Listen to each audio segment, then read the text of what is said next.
Hello இடம் வந்து இறங்குங்க. வந்துருச்சா தெரியவே இல்லப்பா. என்னோடய பேர் சார்லத்தா. நான் இங்கே தண்டையார்பேட்டில் இருந்துட்டு வரேன். நான் கிட்டத்தட்ட ஒரு 8-9 வருஷமாக மேலே டெரஸ் கார்டன் வச்சுருக்கேன் எங்கள் வீட்டு மாடியிலேயே. சமீப காலமாக என்னால் கவனிக்க முடியல. இப்போ அனுஷிகா, நான் இது யூடியூப்பில் பார்த்துட்டு அனுஷிகாவுக்கு ஃபோன் பண்ணேன். வந்தாங்க, வந்து சுத்தமாக நீட்டாக எல்லாம் பண்ணி கொடுத்துட்டாங்க. பக்காவாக பண்ணிட்டாங்க. உரம் போடுறது, அப்புறம் புழு உரம் எல்லாம் போட்டு எல்லாத்தையும் நீட்டாக இது பண்ணி ட்ரெயின் செல்ஸ்லாம் வச்சு ரொம்ப நல்லா பண்ணி கொடுத்துட்டாங்க. பார்க்கவே ரொம்ப அழகாக இருக்குது. Thanks to Anushika. நன்றி. My head's on straight, gotta flip it and grip it and go and get an x-ray. What's wrong with me? I just feel weight pushing on my chest and it squeezes till I suffocate. Better change my mindset, meditate. It's pretty cool that I'm alive and have better days. I could walk, see, hear, I should celebrate. Think I could change my mind. அம்பி, ஆத்துல எல்லாம் சவிக்கமா இருக்காளா? ஆத்துல வெள்ளம் வந்து செத்துக்கிட்டு இருக்காங்க, சவிக்குமான்னு கேக்குறப்ப.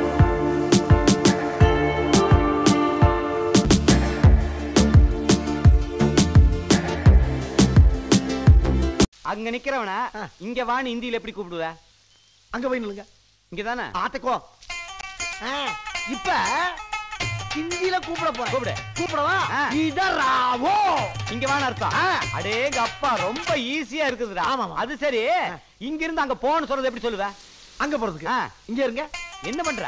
என்ன சொல்றது? டேய், இதராவோ. இதுக்குமா? அடங்க ஒக்க மக்கா. சரி, நடுக்காட்டுக்கு போன இந்தியில எப்படி சொல்லுவ? கொஞ்சம் இருங்க. இதராவோ. எல்லாத்துக்குமே இதராவோ தானா? எல்லாம் சின்னதுதான். சின்னது. ஆமா ஆமா. ஒரு வழியா இதராவோ முடிச்சிட்டு எல்லா இடத்துலயும் அட்ரஸ் கேட்டுட்டு கடைசியா கஸ்டமர் வீட்டுக்கு பக்கத்துல நெருங்கிட்டாங்க. அது என்னன்னா நிறைய சந்தா இருக்கனால எந்த தெருவில் போனாலும் சுத்தி ஒரே இடத்துல வர மாதிரி இருந்துச்சு. கடைசியா ஒரு வழியா கண்டுபிடிச்சி கஸ்டமர் வீட்டை ரீச் பண்ணியாச்சுங்க. மேல மாடியில் ஏறி பார்த்தா கிட்டத்தட்ட நிறைய செடிகள் வச்சிருந்தாங்க. கிட்டத்தட்ட 200க்கு மேற்பட்ட தொட்டிகள் வச்சிருக்காங்க.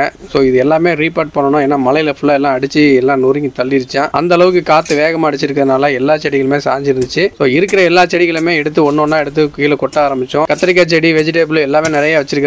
எல்லாமே அந்த பிளாக் கலர் பெரிய பெரிய கவர்ல வச்சிருக்காங்க. ஸோ அது இல்லாம தொட்டி பாத்தீங்கன்னா பிளாஸ்டிக் தொட்டி எல்லாம் 14 இன்ச்சு 16 இன்ச்சு தொட்டில தான் நிறைய இருந்துச்சு. நார்மலா வந்து எல்லார் வீட்லயுமே செடி வளர்த்துருப்பாங்க. ஆனா இங்க பாத்தீங்கன்னா கத்தாழை தோட்டமே வச்சிருந்தாங்க. அந்த அளவுக்கு கத்தாழை செடி ரொம்ப அதிகமா இருந்துச்சுங்க. எல்லா தொட்டிகளுமே எடுத்து ஒரு இடத்துல கொட்டிட்டு அது எல்லாமே உடைச்சி முதல்ல தனித்தனியா அந்த கிழிஞ்ச பேக், உடஞ்ச பேக் எல்லாத்தையும் வந்து முதல்ல எடுத்து மாத்தினாங்க. தொட்டியில இருக்க எல்லா பேக்குமே கீழே கொட்டிட்டு மாற்ற ஆரம்பிச்சோம். அதுதான் வேலை நடந்துட்டு இருக்கு.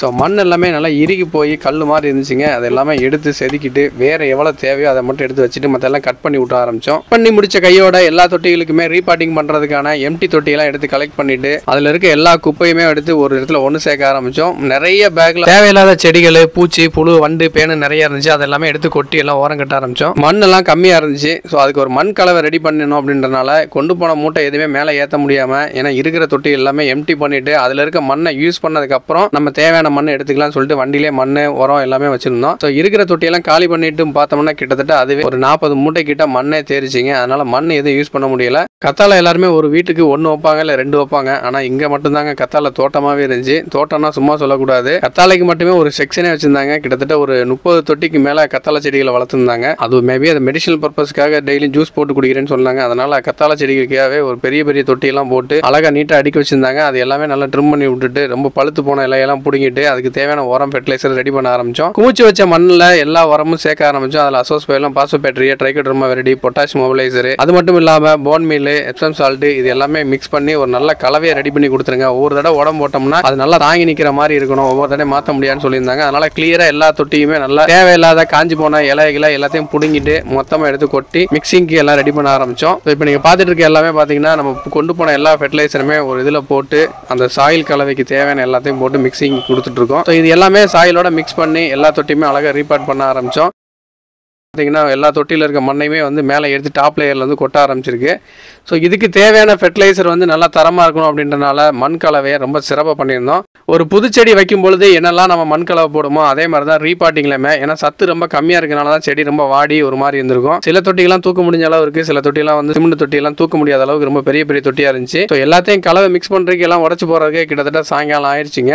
ஸோ அந்த அளவுக்கு வேலை பெண்டை கழட்டிடுச்சு. ஏன்னா அந்த அளவுக்கு தொட்டிகளும் நிறையா இருந்தனால முதல்ல தேவையில்லாத குப்பையை கலெக்ட் பண்ணி 2-3 சாக்கில் எல்லாம் ஃபில் பண்ணி வச்சதுக்கப்புறம் இந்த கலவையை ஆரம்பித்தோம். கலவை ஆரம்பிக்கும் போது எல்லாத்தையுமே வந்து எல்லாம் ஒன்று போல் சேர்த்துட்டு அதுக்கு எல்லாமே வெட்டி எல்லாம் கிளியர் பண்ண ஆரம்பிச்சிருக்குங்க. இப்போ மிக்சிங்க்கு தேவையான எல்லா பயோ ஃபர்டிலைசரில் மிக்ஸ் பண்ண எல்லாத்தையுமே மேலே மண்ணில் நல்லா அழகாக தூவி விட்டுட்டு நம்ம கலவையை ரீபாட்டிங்க்கு ரெடி பண்ண ஆரம்பிச்சிட்டோம். இந்த மாதிரி ஒரு சிறந்த பாட்டிங் சாயில் நம்ம ரெடி பண்ணிட்டோம் அப்படின்னா செடி வளர்றதுக்கு எதுவும் டிஸ்டர்பன்ஸ் இல்லாமல் நல்லா அழகாக வளர்ந்து நிற்கிறதுக்கு இந்த ஃபர்டிலைசர் எப்பவுமே சப்போர்ட் பண்ணிட்டு இருக்கோம். அந்த அளவுக்கு ஒரு தரமான பயோ ஃபர்டிலைசர் போட்டு எல்லா ஃபர்டிலைசர் நம்ம எல்லாம் ரெடி பண்ணியாச்சு. மண்கலவை எடுத்து எல்லா தொட்டிகளையும் நம்ம எல்லாம் ஃபில் பண்ணிட்டு செடி எல்லாம் எங்கெங்கே எடுத்தோமோ அந்தந்த இடத்துல எல்லாமே பக்காவாக செட்டில் பண்ண ஆரம்பித்தோம்.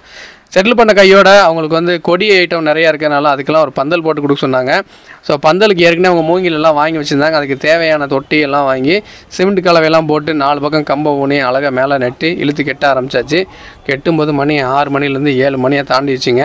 ஸோ வந்த வேலையை எல்லாமே பக்காவாக முடிக்கணும் அப்படின்றனால எல்லாமே கலவையெல்லாம் போட்டு 4 கம்பு முப்பாட்டி ஒரு அழகாக ஒரு ஸ்ட்ரக்சர் ரெடி பண்ணதுக்கப்புறம் நம்ம வந்து இந்த க்ரீப்பர் நெட்டை கட்ட ஆரம்பித்தோம்.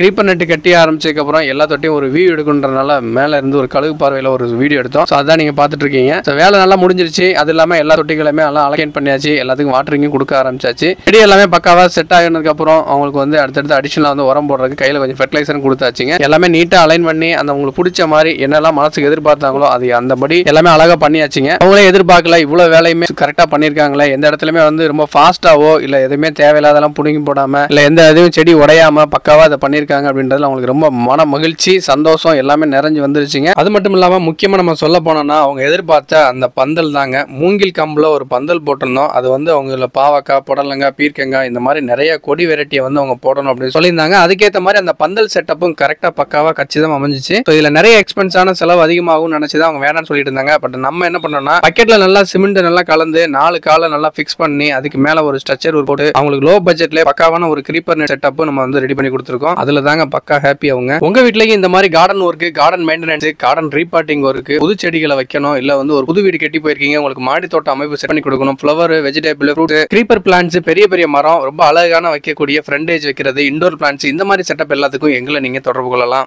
அது மட்டும் இல்லாமல் கார்டன் செடிகளுக்கு எல்லாத்துக்கும் மருந்து அடிக்கணும். கார்டனில் இருக்க எல்லாத்தையும் இலைகளுக்கு குப்பையெல்லாம் கிளீன் பண்ணி உங்களுக்கு எப்பவுமே நீட்டாக வைக்கணும் அப்படின்னாலும் மந்த்லி ஒன்ஸ் மெயின்டெனன்ஸுக்காக எங்களை நீங்க அழைக்கலாம். ஒரு வீட்டில இருந்து இன்னொரு வீட்டுக்கு நீங்க ஷிஃப்ட் ஆறீங்க இல்லை வேற ஊருக்கு ஏதாவது போறீங்க உங்களுக்கு கார்டன் திங்ஸ் எல்லாமே பேக் பண்ணி கொடுக்கணும் அப்படின்னா எங்களை கண்டிப்பாக கூப்பிடலாம். மேலே இருக்க தொட்டியை கீழே வைக்கணும், கீழே இருக்க தொட்டியை மேலே செட் பண்ணணும். இல்லை ஒரு வீட்டில் இருந்து இன்னொரு வீட்டுக்கு நீங்கள் மாறி போறீங்க அப்படின்னா அதுக்கான ஷிஃப்டிங் ஒர்க் எதாவது பண்ணி தரணும். கார்டன் சம்பந்தமான அனைத்து வகையான ஒர்க்குகளுக்கும் நாங்கள் எப்பவுமே தயாராகவும் ரெடியாகவும் இருக்கோம். நீங்கள் எங்களை இது எப்பவுமே தொடர்பு கொள்ளலாம். அதுக்கு கீழே இருக்க அந்த நம்பரை கால் பண்ணுங்க. இந்த மாதிரி கார்டன் டிப்ஸுக்கு நீங்கள் எங்களை சப்ஸ்கிரைப் பண்ணி வச்சுக்கோங்க. நாங்கள் போடுற ஒவ்வொரு வீடியோ உங்களை அடுத்தடுத்து வந்து சேர்ந்துட்டே இருக்கோம். இது உங்கள் அனுஷிகா அக்ரி, நான் உங்கள் கணேஷ். பாய்.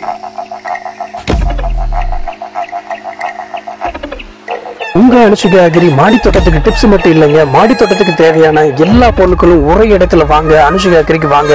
ஸ்கிரீன்ல தெரியுற இந்த நம்பருக்கு வாட்ஸ்அப் மூலமாகவும் கால் பண்ணி உங்க ஆர்டரை பதிவு செய்யலாம். அது மட்டும் இல்லாம அனுஷிகா அக்ரி வெப்சைட்ல உங்க ஆர்டரை நீங்க பதிவு செய்யலாம். விலையோ குறைவு தரமோ உயர்வு என்றென்றும் உங்கள் அனுஷிகா அக்ரியுடன் இணைந்திருங்கள். பெருங்குளத்தூர் ரயில்வே ஸ்டேஷன் அருகில் தாமரைக்குளம் எதிரில் பழைய பெருங்குளத்தூர். இந்த வீடியோவை லைக் பண்ணுங்க, சப்ஸ்கிரைப் பண்ணுங்க, பெல் ஐகானை கிளிக் பண்ணிருங்க, ஷேர் பண்ணுங்க. உங்களுக்கு ஏதாச்சும் டவுட் இருந்தா கீழே கமெண்ட்ஸ் பண்ணுங்க. பை.